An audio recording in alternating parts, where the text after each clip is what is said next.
Okay, just making sure you can hear me, right? So we'll just use this microphone and pass this around. But let's start. So thank you everybody for making the time to join us here at this event, at this session on the data-driven economy. The real goal here today is to talk about the fundamental importance of data as part of the digital economy. The point I made in my opening speech yesterday was the fact that you really cannot have a digital economy without data. And data is going to be one of the sort of core assets of comparative advantage going forward. I think the good news is that there's growing recognition in the industry and among policymakers about the importance of data, but the policy environment for data still remains fairly unclear. Governments and private sector haven't really learned to work very well together on data issues. Quite often, even though they recognize the importance of the issues separately, they don't have the mechanisms in place to actually work effectively together, or the framework for working together isn't quite there. So in the presentation yesterday, we talked about one of the frameworks that we use in the bank, the data policy framework, in which you look at three broad levers, so to speak. One is what we call data as infrastructure. So essentially policies that help you collect, manage, share, access, disseminate the right data effectively. And this is government data, but also going beyond government data. So essentially creating a data infrastructure environment for the country. The second pillar was what we call the trust pillar, which is what actually helps you create products and services that your consumers actually want to use. So they trust the fact that the data will be protected. They trust the fact that a service delivered to them actually can be used safely by them, for instance. So intellectual property and other issues, those were part of the trust pillar. And then we had the value pillar, in which we talk about policies that actually encourage the growth of the private sector or anybody else that wants to create value from data. So policies that encourage entrepreneurship and innovation, for instance, or policies like open data that actually encourage reuse of data assets in a country, or increasingly Industry 4.0 that actually helps digitalize sort of real sectors of the economy. So we looked at that, and we had sort of two verticals. One was the institutional framework, so making sure that not only do you have a policy framework in place, but you can actually implement the policy framework, and people know who to go to for what. So where do they go for complaints, for instance? Who actually is responsible for building capacity in the country, for instance? Who actually is supposed to offer transparency and information? So building the institutional framework, and then the skills framework. And the skills framework is more than data skills, but sort of policy making skills also within the government. The complaint we often hear from people is that the government's digital department is run by people who really don't understand digital at all. So they're essentially trying to use analog techniques to solve digital issues, right? So that's the framework that we put together. So that maybe is a useful basis for this discussion. But I really want to sort of spend my time today, all of our time here, listening to the wonderful panel that we have right now. I'm going to quickly introduce the panel. So starting with Farid there, who is the director of the Directorate for Digital Infrastructure and Transport at the Ministry of Infrastructure. So thank you for being here. I know you need to leave soon, so we'll make sure we'll get you in early enough in the session. Then we have Irina from D2, right? One of the more inventive companies in Ukraine that I know about, working on data-driven solutions. We'd love to hear about your work as well. Also from the private sector, we have Artem, right? He's the co-founder of Patentball.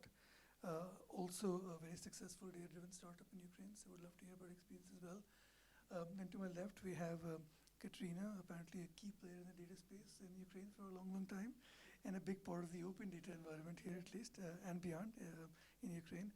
And then I have my colleague, Oleg on the right, a digital policy specialist also in the bank and the original moderator for this panel. He'll be covering some of the broader global digital policy issues as part of this discussion, right? So without further ado, let me start actually with Irina. She has a presentation for us. And Irina, I'm really interested in sort of hearing a bit about your company, but also hearing a bit about what does it actually take to build a data-driven company in Ukraine, and how conducive is the environment right now to build companies like yours in Ukraine. I'm going to hand the microphone to you. Thank you.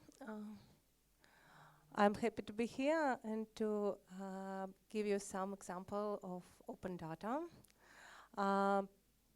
D2, we are focused on Ukrainian corporations, Ukrainian enterprises. So our main focus is to digitalize Ukrainian companies. And as Bill Gates said several years ago, if your business isn't in internet, you will be out of business tomorrow. And we think that today we can tell the same about data. So if you are not data-driven, today you can go out of business because your competitors will be data-driven. And speaking about Ukrainian companies, we think that for today we can say that they're at the beginning of this digitalization way. And one of our projects is Industry Bot, which we'll show you now. And it is our non-commercial project. We do it like for Ukrainian business. And maybe it is a first step to data-driven. I'll try to show why, but I cannot do this. Sorry. Yeah. So we understand that to grow and increase export potential to compete, we need data, but we talking to Ukrainian business, we understand that they have lack of data. Everyone says there is no data they need to export to grow their business available. But data exists. It exists in a lot of institutions. Why business says is some problems to have it? We think that it is because of widely dispersed sources. Because for today, there is no one button or one source to have all information business needs to grow. So together with Ukrainian Industry Week, we created virtual business assistant. It is his main topic is to put all data in one, to gather all data from all sources, and to build direct communication channel 24/7 for every businessman in Ukraine who want to grow, who want to export. So the strengths and abilities of this virtual business assistant, first of all, he shares and deliver all information he can gather from all governmental institutions. He can make surveys. So I will show you now. We start from surveys about business needs and about sources we have. Then he has send notification. For example, he can inform you that in your region, in Zhytomyr or in Rovno, it is a conference, and you can choose that, yes, it's conference I need. It can inform you about Ukrainian trade missions, exhibition, etc. Inform about legislation changes, and it is constantly becoming more personalized due to machine learning. So every transaction, he is clever and clever because he understands whom his personal assistant just and what are needs of this guy.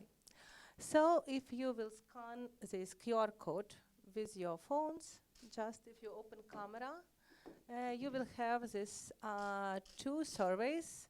They start today. So one survey is for local self-governance bodies, and another is survey for business. So when you scan, if you have Ukrainian number, because if not, it doesn't work. Yes, we try to do it. Yes, it have only for insides. So you can see that for local self-governance bodies, the questions focused on what you can do for business. What are your possibilities? And on the right side, you have Industry Business Bot, which asks what you need. So about needs and barriers. And it is only first step. So we have this roadmap for Industry Bot. After gathering information via surveys, we will start working at this virtual business assistant. until spring, he will be like two things. He will help in digital transformation, and he will provide all necessary information for export and grow he can collect. And we think that it is very important that, for example, after half a year of his work, he will start feeding Ukrainian industry ecosystem with data, because it will have a lot of relevant data inside. So it's, in short, about industry board. If you put it, you can make this flashlight. Thank you. No, that was a fascinating presentation. I have so many questions about it already, about how the board works and actually incentivize businesses to participate in surveys, and how do you trust what you get back from them. So I'm sure you have good answers there, and we'll come back to all of them. But I know Fareed does need to leave, so maybe turn it over to you. And for you, there are two things I'm most interested in hearing about. One is your assessment of the current policy environment in Ukraine, and how friendly it is for businesses like Irina's, for instance, to flourish, and your work with them, if any, right? And second is, on just the practical side, do you have any examples of initiatives that you want to share that are worth discussing in a session like this? Any success stories? Is there a second microphone? Yes, so, yeah. It is here. So, good afternoon, everyone. Thank you for the question. So the first thing to say is that, as a representative of the government, I can ensure that at the moment the government is totally working with all the initiatives that come from the public sector, non-governmental sector. We do really listen to their initiatives. We try to analyze what can be implemented, and try to find out the best way to implement it. And what is more, so we realize that the main stakeholders are outside of the building of the ministry or of another government building. So they better know what should be implemented, they better know what is the need for the information, and they better know how the regulation should be. Surely sometimes they try to ask us for something more than it is needed. So in this particular cases, we always negotiate and find out the best solution.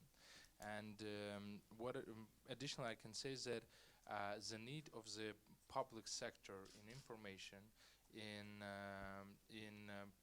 engagement of the government to some of the lower processes, leads to the creation of different systems that are effectively used by the public sector. One of such projects is called Transparent Infrastructure, and it is made not because the government of Ukraine, or particularly the Minister of Infrastructure, are so good, but because it is an effective example of the cooperation between the public sector, non-governmental sector, and the government.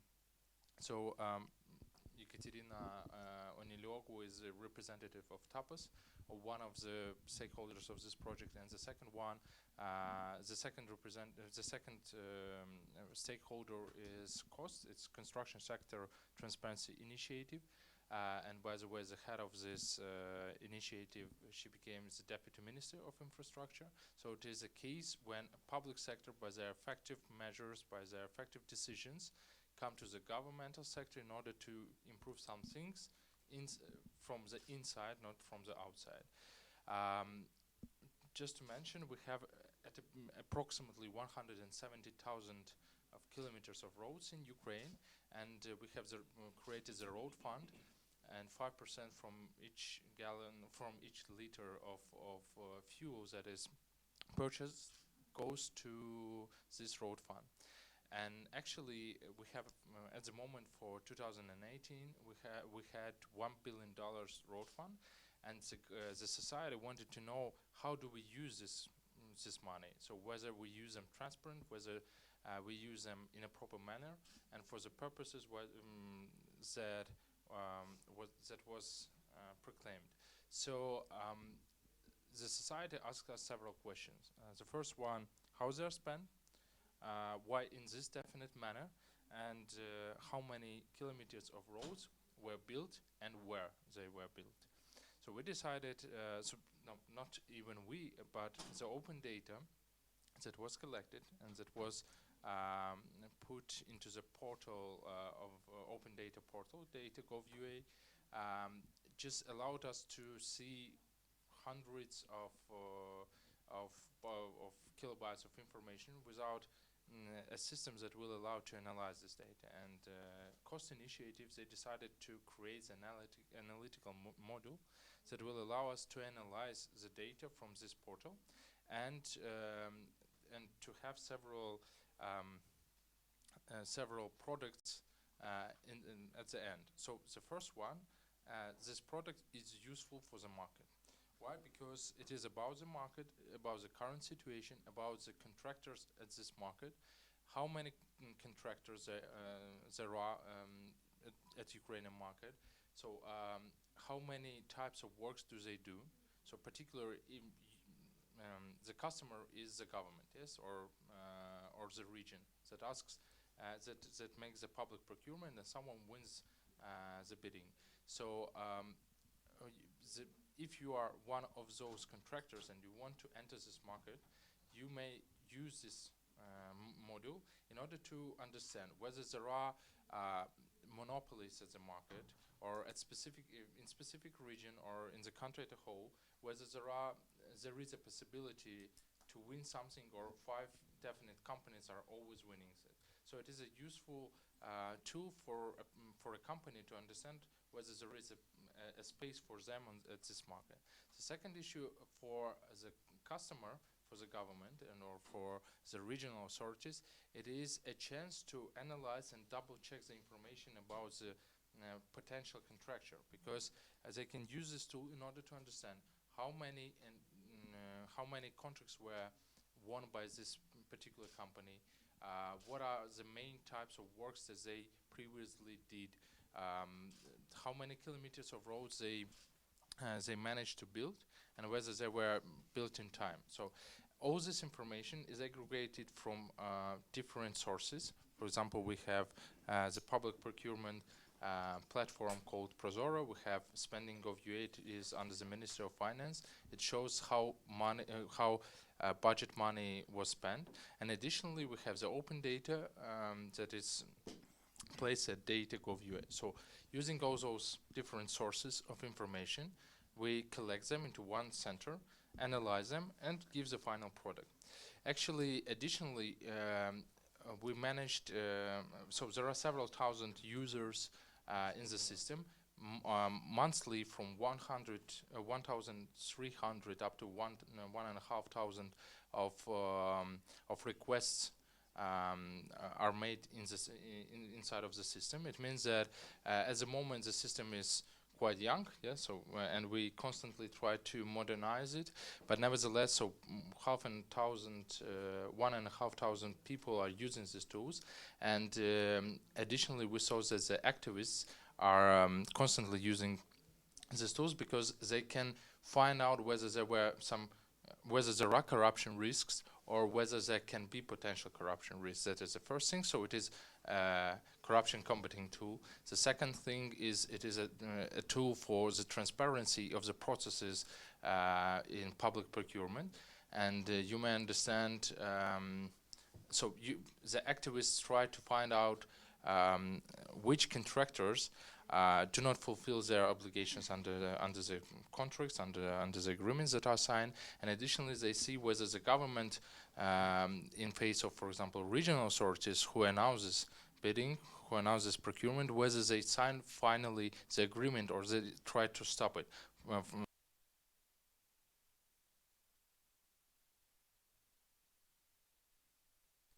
to the end. And that is a case of how that is a good case of data-driven economy with in combination with a tight cooperation of public, non-governmental, and government sector. So that is it. No, thank you. That was really, really helpful. I know you need to leave, so I'll take the liberty of being the moderator to ask you my questions now before we go to the other panelists. But before I ask you a question, the Road Fund sounds like a really impressive project, right? I just wanted to get a sense of how many people in this room have heard of it. So actually pretty good, 30%, right? Which is, I'm just doing rough math here, right? But that's fairly high level. So it's 40%. Yes. That's a fairly high level of awareness, and especially good to see your hand go up as somebody from the private sector, because what we see a lot in many countries is that governments have what they think are very successful open data initiatives, but people outside the government are often not familiar with it. So I was glad to see your hand go up. I just wanted to ask you just a couple of questions about the initiative itself, right? One is, in the bank we have a similar approach. We publish all our contracts as well, and our legal documents for contracting actually include the provision telling all potential bidders that all contracts will be made public. So before you bid, you know that they will be public, so it doesn't become an issue afterwards. And one of our goals also was to change the supplier profile, because the thinking was that some people dominate the bidding. And I wanted to understand from you, your experience, are you seeing changes to the supplier profile at all? Because it is one thing to have the expectation that as people know more about it, you'll start getting a different set of companies actually bidding for your contracts. DC government had a study recently that actually showed that the variety of suppliers actually went up quite a bit in the government of DC. Have you seen any tangible, downloads is good, and your numbers are low at this point, but they will grow up, I'm sure, right? But the real impact is more in terms of I can give an example. We have in Ukraine, we have the law of Ukraine on public procurement. It means that all the processes are fully described, how the public procurement should be, what is the amount of money when you should start public procurement process, or you can make it based on negotiation process and other stuff. And we all know that a lot of different smart foxy people, they try just to avoid the fulfillment of the provisions of the law.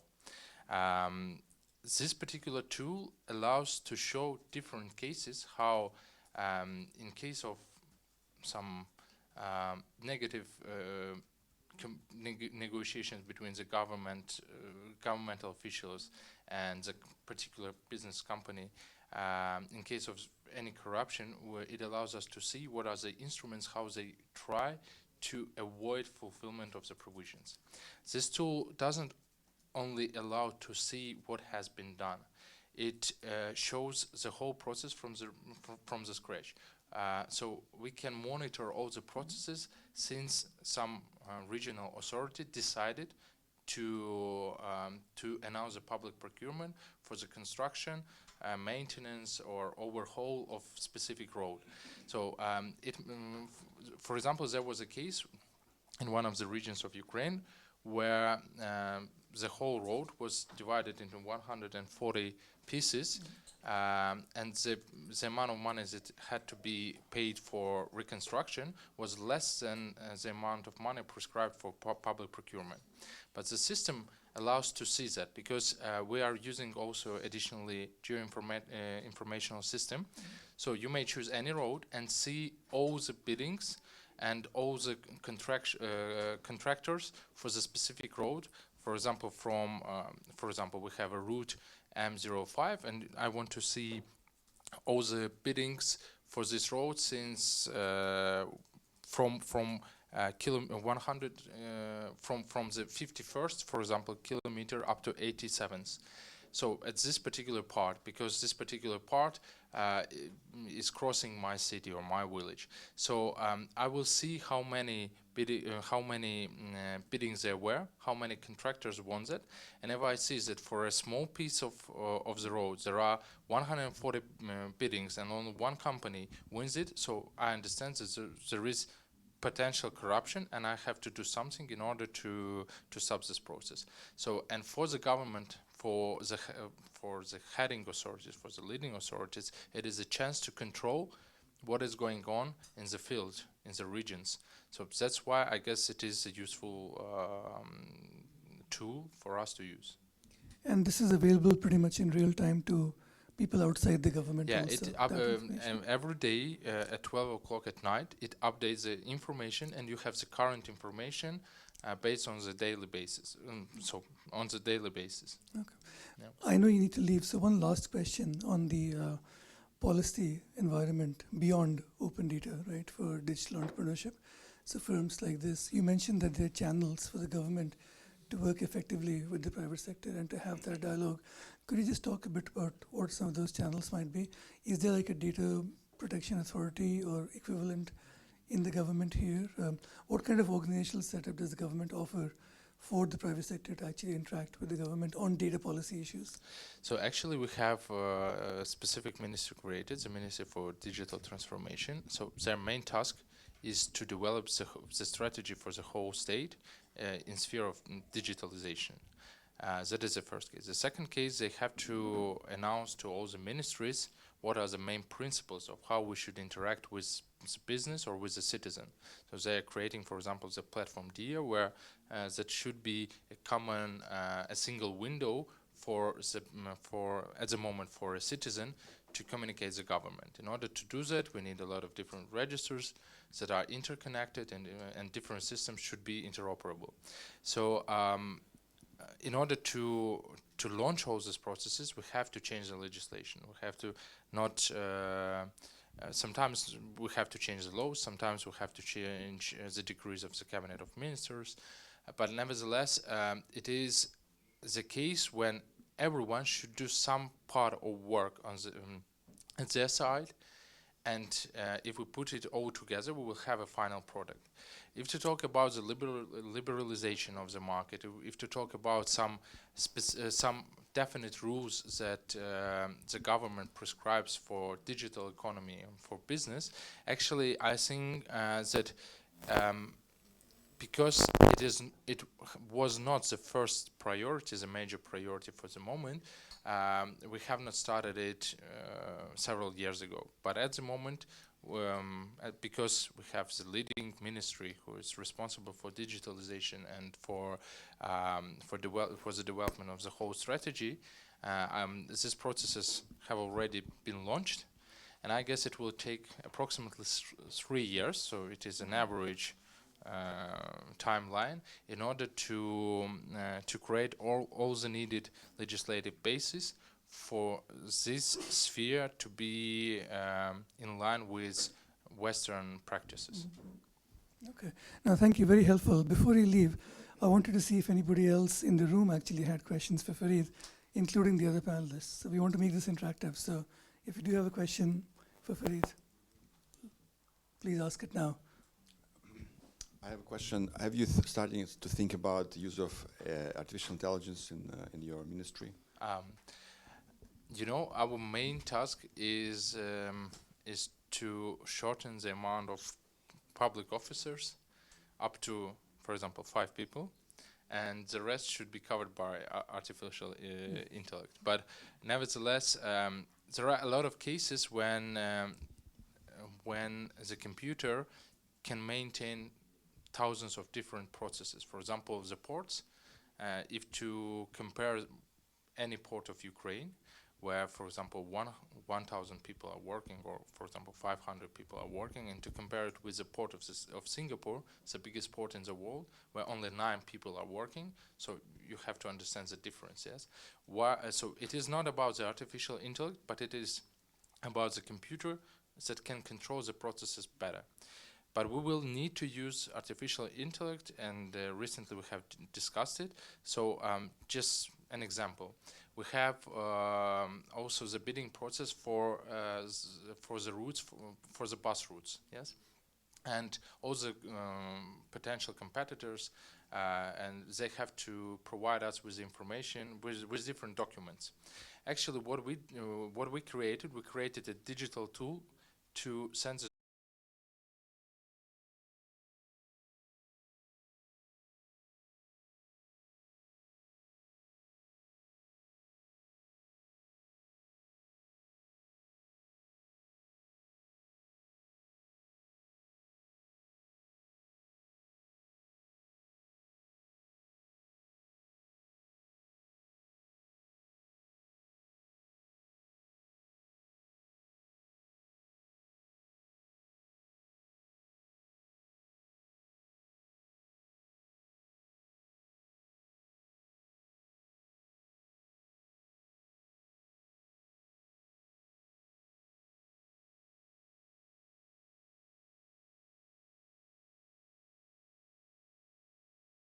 5 years saying for AI. Is that based on, what is that based on? Is that just because it seems like a difficult, complex job, so you have this rough estimate, or have you There done is a some procedure. assessments? So we are bureaucrats. Yeah, there is a procedure. So in order to make any changes into the law, you have to go through the process, and the process takes approximately from 1 month up to, for example, half a year. Yes, it is in the best case. Yeah, it is the best practice. Understanding while I understand the amount of documents that has to be changed, so it is quite realistic that we will need approximately 3 years in order to form the policy. But we cannot form the policy in the manner that we see the public officers. We have to talk to and negotiate to the public sector, to private sector, and to non-governmental organizations who should say whether we are correct or not. So the policy cycle takes a bit of time. That's why I say the 3 years. If to talk about other timelines, for example, 5 years or less or more, so I understand the amount of key priorities that we do have at the moment. I understand the timeline of these projects, how much time will it take in order to launch them. So I understand that only in 4 or 5 years we will come to other types of projects. And additionally, we should be quite realistic. For example, artificial intellect is not well developed. So, and my forecast that it will take additional 7 years in order for the artificial intellect to be in a way like, for example, Isaac Asimov described in his books. So that's why I say that let's talk about it in 5 years. So it looks like the government official jobs are safe for the next 7 years at least, right? Yeah. The departments won't go around 5. I have one last thing. I know, like, you want to ask something, which is the digital space moves very rapidly, right? I'm sorry? The digital space is moving very, very rapidly. And actually, it's a question to the private sector folks as well, and to Fareed, is can you afford to wait for 3 years for the policy environment to become clearer? Or do you need help right away? Maybe you can answer it jointly. I can just answer. Yeah, I came from the private sector, and I understand one thing.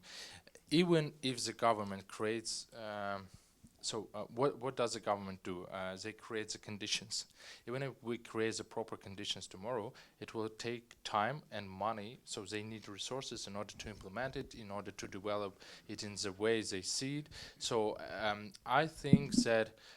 In this case, we are partners and we are going forward together. So we're discussing with each another. For example, can I give your example, Artem? Artem was one of those people who developed the idea of the usage of blockchain technology in Ukraine. And I remember the first meetings when Artem was offering to the government, so let's use this technology. It will allow to control the processes. It will allow to see who has made the changes in the registers and so on. Yeah. So it took time for the government to understand what it is. And then when the government started creating the tools that will allow to use blockchain, the blockchain society and those tech companies who are providing the services, they needed time to create the product for us. So sometimes they are waiting for us, sometimes we are waiting for them. So I should say that it is like as the living of a family, yeah, where there is a husband and a wife. So each of them have their own vision for some particular things, but the goal is one, yeah, to develop the family. The same thing is here. The goal is one, to develop the economy of the country. They will earn more money, we will receive more taxes. That's all. Okay. I'll let you the question there also.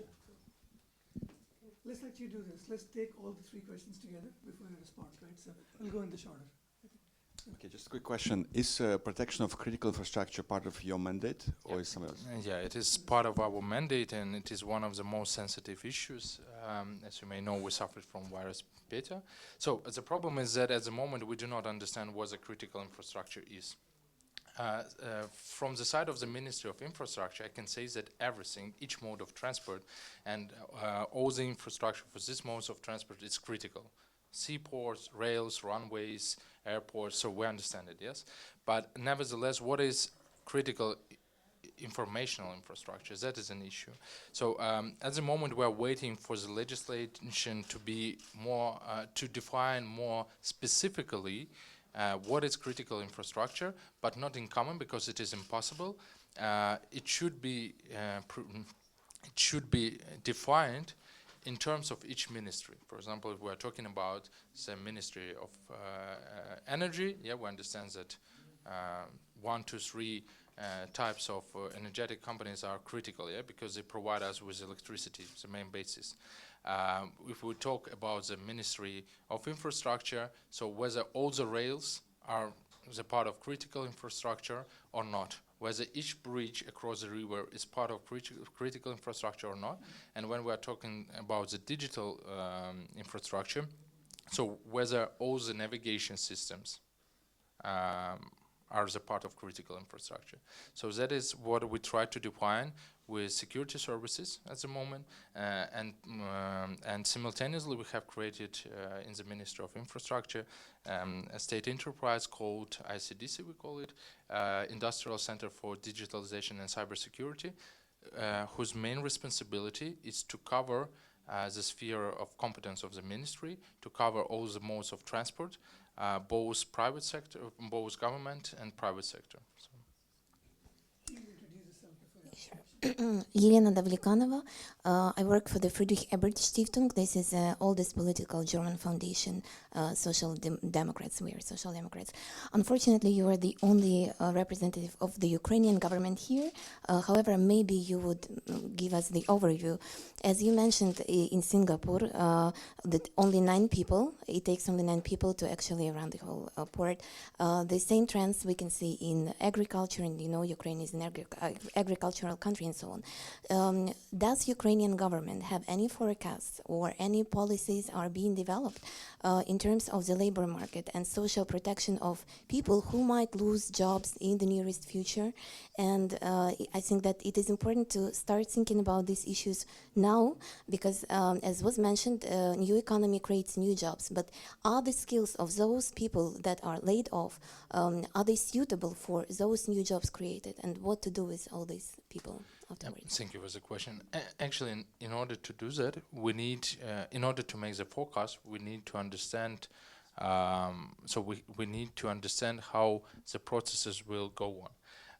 In order to understand how the process will go on, we have to develop those processes.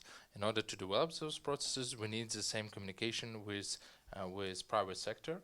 So actually, I'm not sure that we can have, that we can make a specific forecast for Ukraine.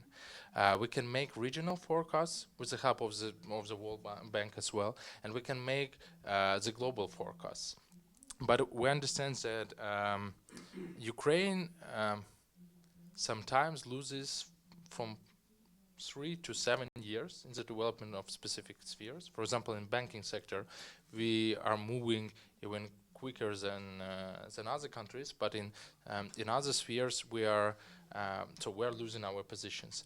So agricultural sector is key sector of economy of Ukraine, but nevertheless the processes of how this business is maintained are the same as in the USA, for example, in 2005. So we are losing 10 years at least. So in order to understand what will be in Ukraine in 2024, we have to see what was in the USA in 2014. But the distance shortens from year to year because of the more rapid development of the technology. And I think that at the moment, the Ministry for, how they are called, for social policy, they raised once this question when I was at the meeting. They want to understand.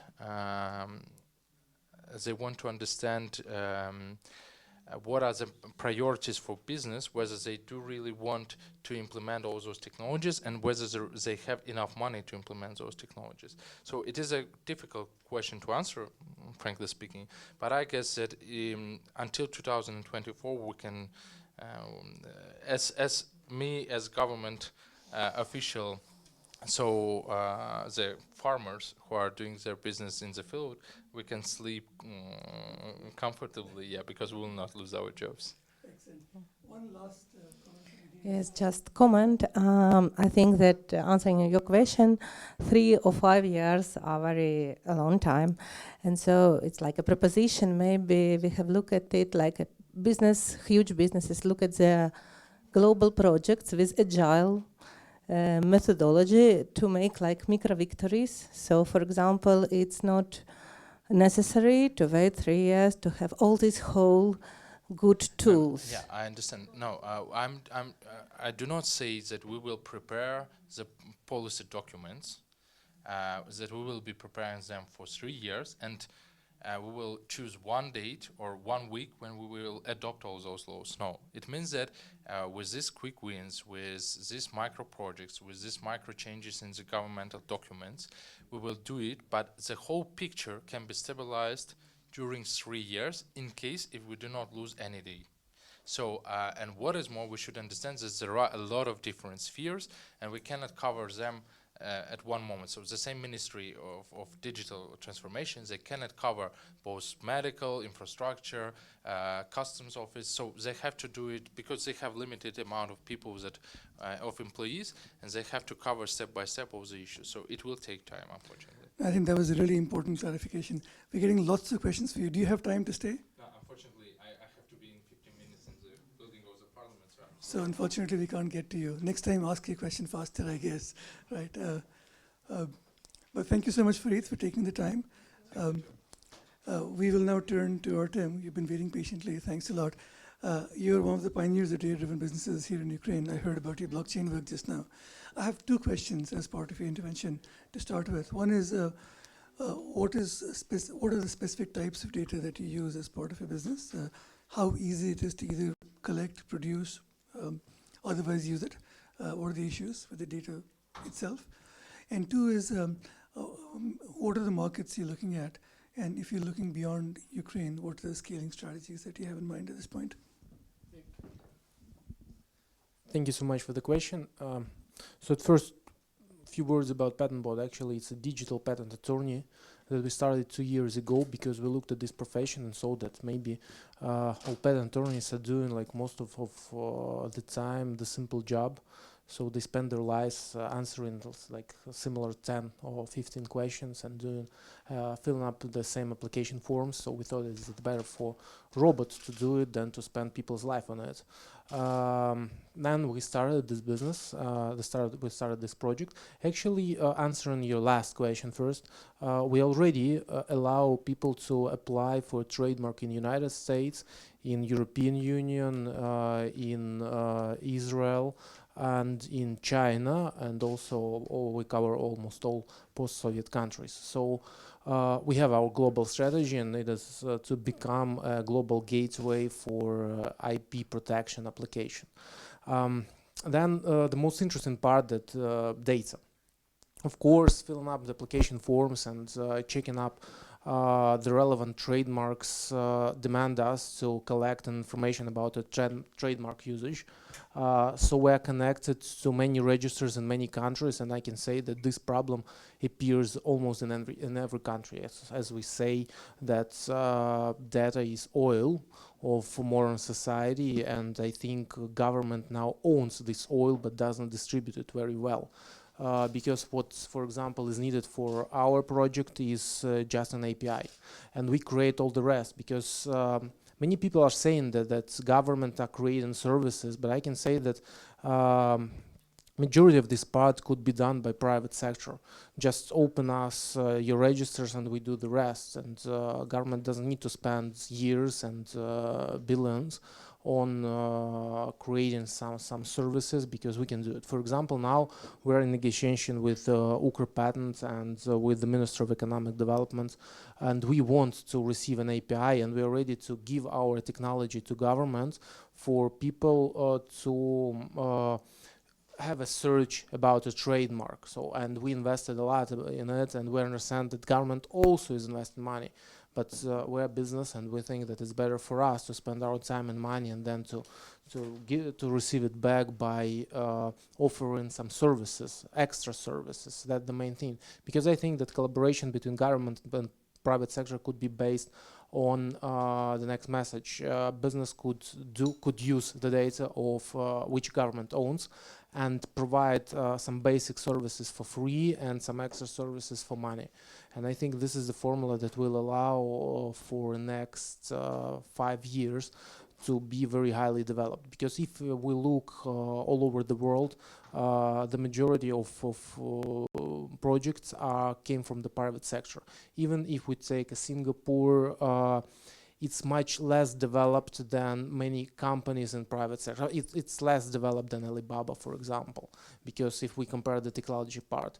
So I think and I hope that our project will be one of the first in Ukraine, creating and showing the potential of such collaboration between private sector and government. Here I can make that and answer all the questions. Excellent. No, thank you very much. And we'll come back to you with questions. I want to get to the other speakers first as well. So I actually have a lot of questions for you. And again, inviting the audience to keep thinking of questions, because I really want to hear from all of you as well. But let's turn to Katrina now and just get a sense from her. I know that you've been a big part of the open data space here in Ukraine.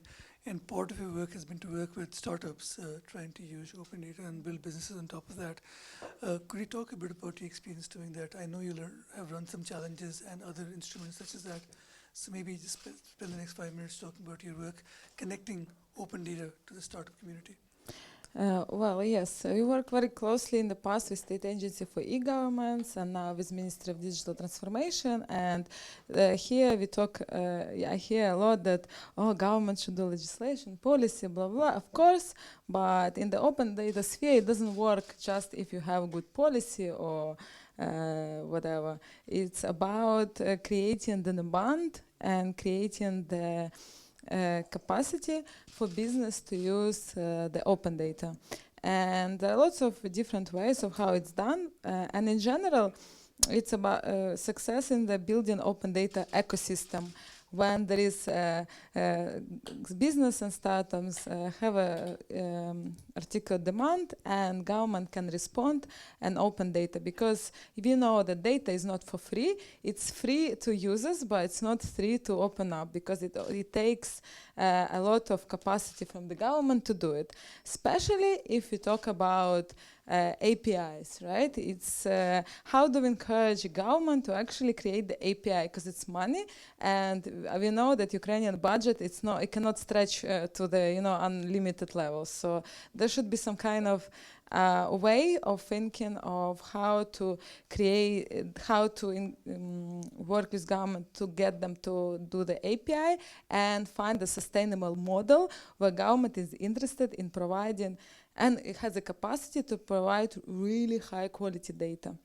But in general, for the last 3 years, we try to do the challenge, like competition for startups using open data. It's 3 years, and it's kind of fascinating how in these 3 years we got so many applications, more than 500, and now we have around 20 winners, and it's kind of exciting that every year we see different demand for particular data from startups. So we never choose a question. It's just open data challenge. You use open data, please come apply and we'll help you. And we notice every year there is particular demand. So in 1 year it's infrastructure ecology, the next is it's about businesses something. So actually this challenge gave us opportunity to see where demand is. And to make sure that we put our resources, even, yes, I work in the TAPAS project and it's USAID and UK funded, but still the resources is limited and government has limited resources. So we always need to be super focused on where we put the most of our attention, where we put a lot of effort in. So it's kind of fascinating in that sense, how challenge not just created some really successful startups, but actually how it formed the demand and focus of the work for the state agency in the past and now for the new ministry. So I would say that, and what's interesting that if you look at the regional view, right, usually I hear a lot of comments that Ukraine has the most developed ecosystem in the region. And I think this kind of approach, and it's not like a surprise it's this way, because we put a lot to work to make sure that there is, that the ecosystem is being built. And what I really like, and I think what's unique about Ukraine in terms of open data, it's when the policy is created, it's our famous Decree 835, the list changed, when the policy was created, it was 300 something data sets. Now it's around 900. So where the 600 came from? It came from business, startups, and civil society. So there's a clear mechanism of engagement, and it's like you can see that as the ecosystem gets more mature, then we get more demand, and it's actually when we know, okay, it's working, it's fine.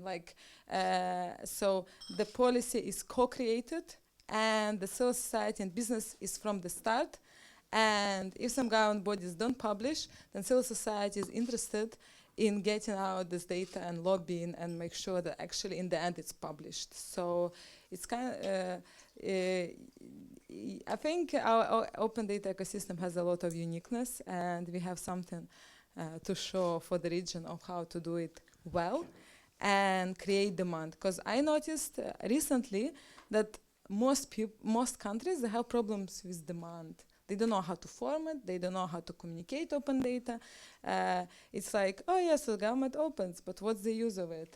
And Ukraine has built some good practices in making sure that it exists. Thank you. It sounds like a success story. So we'll try and sort of get to some more specific details in the questions. But Oleg, you've been hearing lots of really interesting conversations so far. So we have a couple of really interesting companies here. Actually, really, really innovative and interesting companies in many ways. Farid offered the government perspective. We heard a bit about the demand side here now on the open data. Do you want to reflect on some of this and talk about how other countries beyond Ukraine, maybe in the region and beyond, how do you compare the scenario here with what you've seen elsewhere? Yeah, thank you, Prasanna. First of all, I've been actually part of the open data movement for a number of years.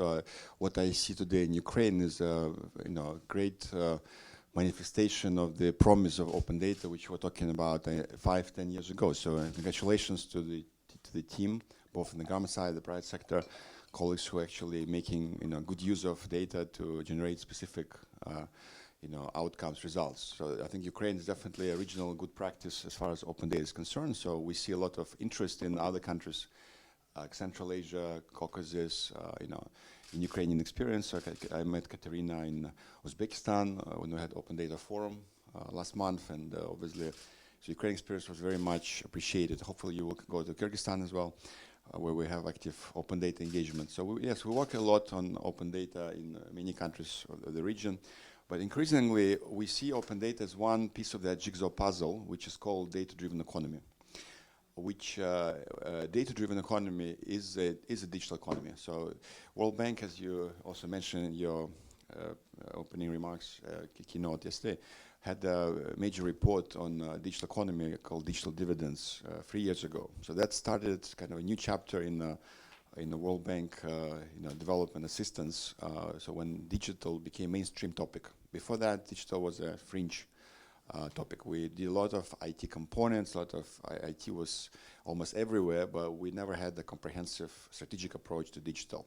So after that report, I think there was a strong appreciation that digital is a key enabler of development. It's a key factor for leapfrogging in development and transformation. So last 3 years have been very busy for our team. I'm part of the digital development practice, so we have exponential growth in our portfolio, in lending, in our advisory service portfolio. So we hired like 20 plus people just in the last few months. So it's a very booming area of our activities worldwide, and including in this region. Like we have a very big program in Central Asia called Digital Central Asia. We have a panel right after this in this room, which is supposedly starting at 3 p.m. So we don't have much time to actually, finish this discussion. But I just wanted to say that data is becoming a very critical part of all engagements we're working on in this region, not only. Last year we did Data-Driven Development Report, which is a global kind of policy document, policy report on with the framework, data policy framework elaborated. Using that report, we've developed data policy assessment methodology, which Prasanna mentioned yesterday, which we're now applying in several countries to help build the broader data ecosystem. Like we talk about open data ecosystem, but that's part of the broader data ecosystem, which includes things like registries. Like we heard a lot about registries, but it's not necessarily open data, but it's extremely valuable economic asset, strategic asset for the economy. Some of this can be open, some of this cannot be open, but has to be shared, has to be digitally open. If not, may not be legally open for everyone to use, but some kind of sharing is a must, right? So we're thinking about broader policy issues, policy framework for data economy. So we have been supporting some countries in developing national data strategies, and now the new trend is AI strategies, national AI strategies, which is a culmination of a data strategy, because AI is the tip of the iceberg of data. So it's a rock solid amount of data with the AI as a visible part, which is one of the value addition areas, which data allows to create, right? But without data, no AI is possible, as said. So for AI strategy, you have data strategy in place. So and this could be done together. So we were discussing here earlier this week in Ukraine that potentially we could collaborate on developing a data strategy, data policy, national level. But the same could be done at the ministry level, at the city level, regional level, because everybody needs a data strategy these days, because otherwise you won't survive, right? Like you say, everything becomes data-driven. If you don't have a data strategy, you don't have a data focus in your operations, you're out of business a few years from now. And the same applies to governments. Governments will not focus on data. They will lose competitiveness. They will lose whatever niches they have. It's a matter of survival. And some countries are saying that AI is also a matter of survival. Those countries who will not prioritize AI will also not be able to survive in the long term. So I think these are very important policy issues which I'm glad we're discussing today, and hope we'll start collaboration with all of you on data policy, assessment and strategy development here in Ukraine. And Ukraine will have much to show after 5-10 years. Just like in open data, you have so much already to share. I'm sure that broader data agenda, AI agenda, Ukraine will be one of the leaders in this space and have things to share after a few years with Central Asia and other countries. Thank you. Just a note to the conference organizers, we might need an additional 5 or 10 minutes. Hopefully that'll be okay with the organizers here. Everybody's running a little bit late. We do have many questions, but I actually wanted to start with the audience, see if they had any questions. I know you had a question earlier that you could not ask. If that is still relevant, maybe we'll start with you. Otherwise, opening the floor to anybody else in the audience that does have a question before we fire our own. So, did you want to ask a question now? It's no longer relevant. I can ask, but it's better to address to the Federal. I can. Why don't you I will ask. Maybe somebody can answer. Yes. We in Ukraine we have. I'm Sergey Pavlyuk from Transparency International. In Ukraine, I think I saw we have two problems with data. One is data quality. For example, Prozor have a great amount of data, but almost a lot of this data is very bad and low quality, and we cannot use this as for analysis. Other case, for example, several months ago, we have court reform, and we have the same numbers to two different court decisions. So we cannot understand which number belong to which decision. So we cannot understand what we have. We don't have primary key, for example, and other stuff with the register of firms. We have the same code for different firms. So it's not understandable which court, which firm have this code. Yes. Other problems that we have in Ukraine is that data is disappearing. For example, several weeks ago, we have a problem that all changes of firm information disappeared from the public access. Other case is that some court decisions are disappeared also from the register, and also some information about firms disappeared from from register. wanted to know if the government have any strategy to improve quality of data and how to protect important data from disappearing. No, thank you. I think you raised really, really important questions. And data quality is, I guess, the building block to open data. And one of the good things about open data we've discovered in many countries is that data quality issues actually become more prominent. And quite often, agencies responsible for maintaining data actually had no idea about the quality of the data till they actually opened it up and got feedback. What is important is to actually have mechanisms after that to follow up and work with the government to improve the quality of data. And my question back to you actually is, are you aware of any mechanisms for you to take your concerns to the government, and what has the feedback been? The other issue around disappearing data is more serious because that is a larger systemic issue that goes beyond open data. So I am not in any position to comment about that in the Ukraine context, but maybe you've been part of the open data work in Ukraine for a long time. Maybe less about the disappearing data, but on the data quality issues, have you had similar feedback? Are you aware of that? As you do your challenges, for instance, I'm sure data quality issues come up there as well as entrepreneurs try to use data, and the data is not good quality, you can't really build a business on top of that. What has been the response of the government so far? And I'm going to ask you about mechanisms, if you've used any mechanisms to convey these concerns to the government. Well, of course, the thing with data quality is, it's high on agenda for the Ministry of Digital Transformation. They talk about it for a while. And I think here is it's case by case situation, right? Because it's a case of each ministry. So some ministry has a political will, doesn't have technical capacity. Another one doesn't have political will, but for example, something. So every set of conditions for each ministry is very unique, and there is no like one way to solve this problem.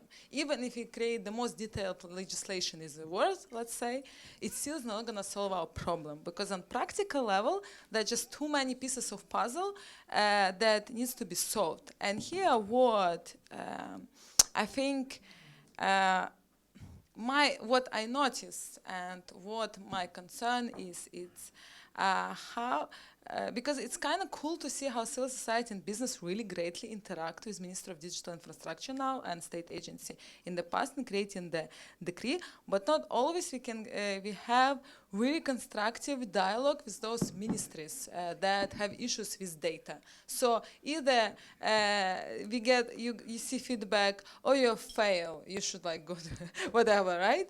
And there is little, like I see there is some misdialogue, and the ministry doesn't have constructive feedback, or maybe civil society doesn't understand to the end what problems actually ministry has, you know.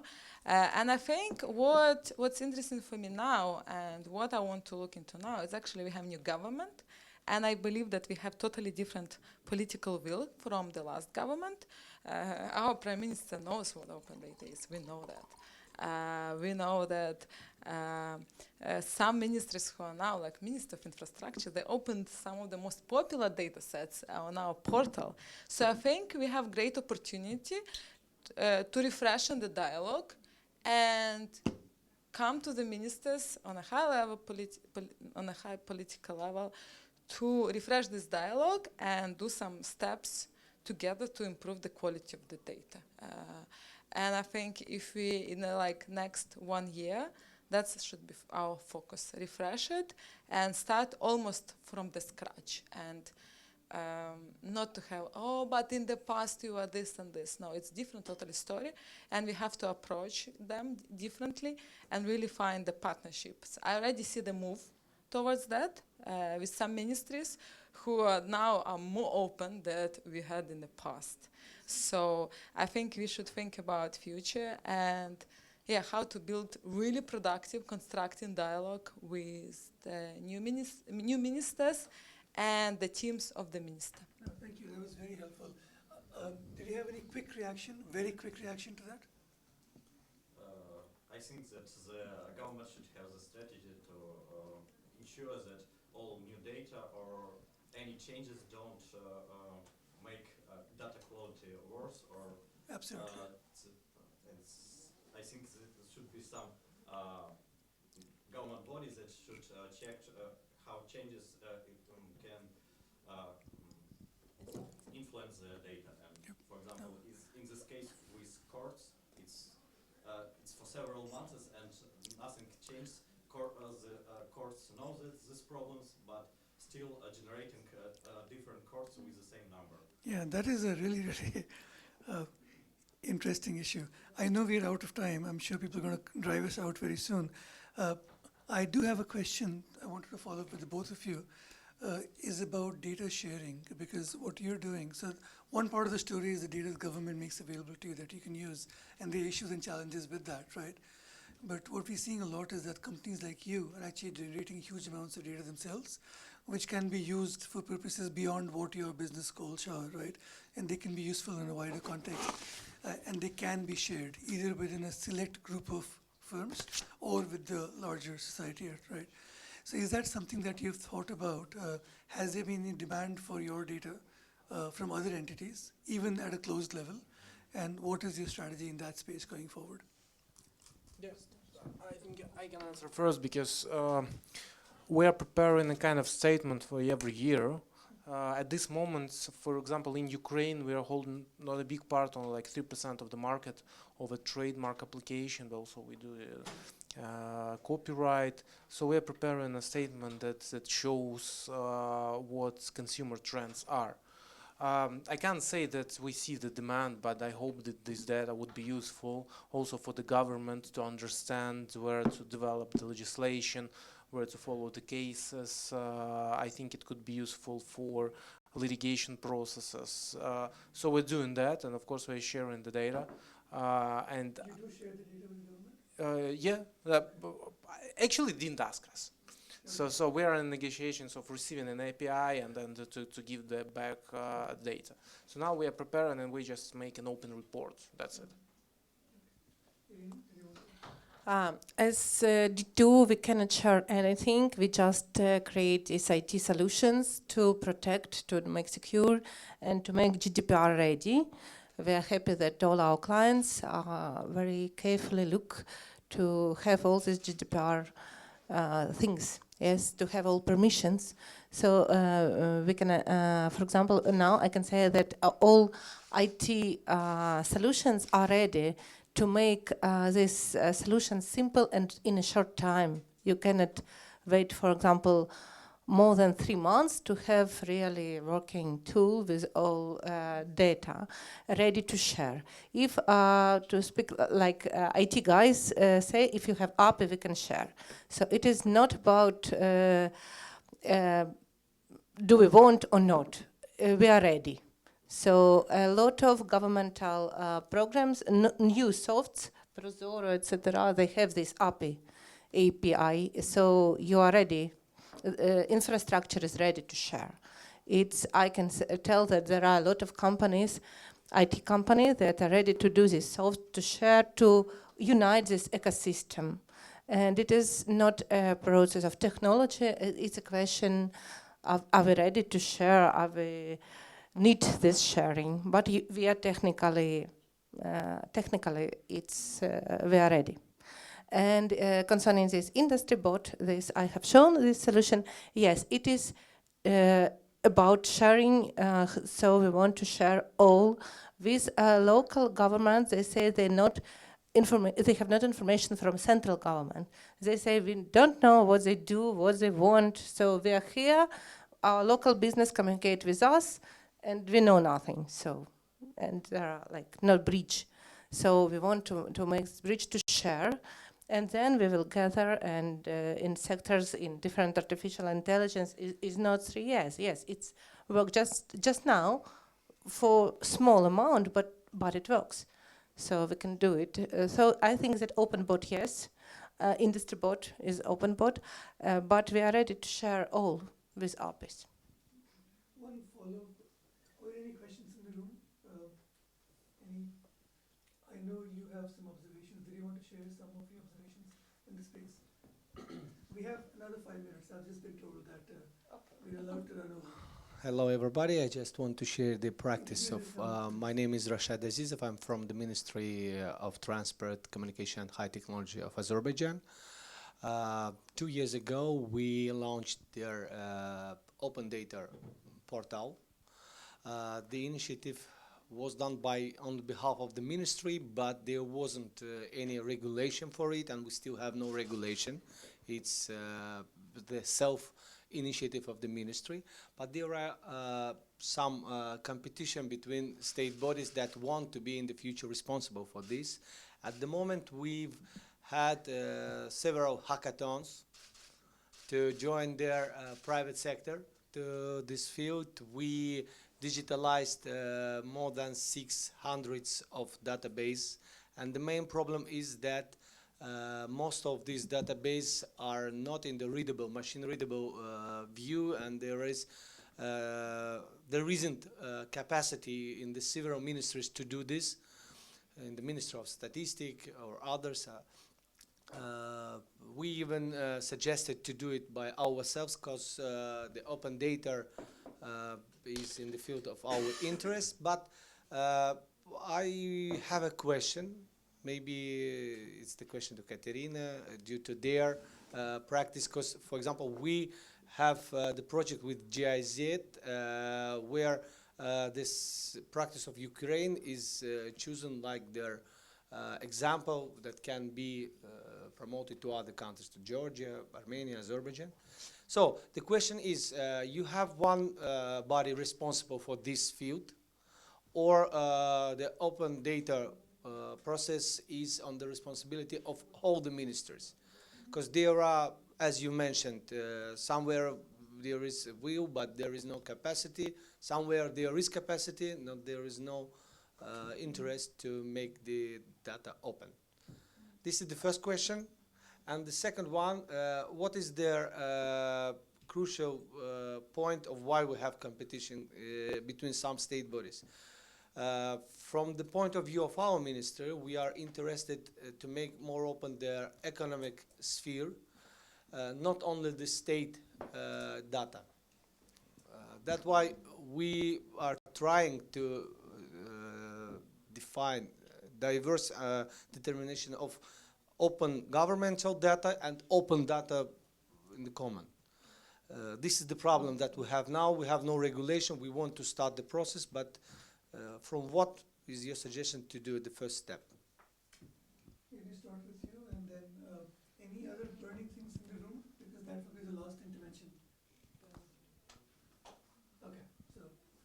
Yeah, so in Ukraine, obviously, state agency for gov in the past, and now the Minister of Digital Transformation actually is the one who implements creates and implements the policy. So, for example, Ukraine joined Open Data Charter in 2016, so it's responsible for creating the strategy and the vision for open data to make sure it aligns with 6 principles of Open Data Charter. But each ministry has its own responsibility according to the law on the public access to public information plus Decree 835, or what data they should be open. So, for example, in our decree, each ministry has a set of data sets, exact data sets they have to open. And then civil society and business actually has a great tools of influence those ministries to actually open up the data. So ministry can do as much to support and stimulate the field and has to create the policy, but each ministry has its own responsibility, and if they're not open it up, then, well, it's their fault and it's their problem, and you have to put pressure directly on that minister and the ministry, so on. So this is the thing. Well, I think in Ukraine, it's like in any post-Soviet space, in my opinion, unless you are very exact and very detailed about in your policy, then no government official will do anything. So in Ukraine, there's the list of 900 data sets. It kind of works in some ways because it's a real pressure. So in this sense.